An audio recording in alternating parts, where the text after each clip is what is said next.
नबी आते थे, ये माशाल्लाह गेट नंबर 20 और 19 है।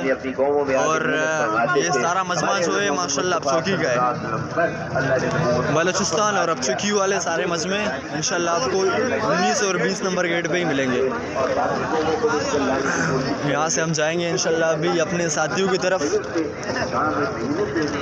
और बहुत बेहतरीन माशाल्लाह बहुत बेहतरीन माहौल है, अल्लाह अल्लाह वाला माहौल है, बहुत ही आला दर्जे का और बेहतरीन सुकून जो दिल में आता है ना वो यहीं पेश आता है इंशाल्लाह, अल्लाह के ज़िक्र और फ़िक्र में आता है।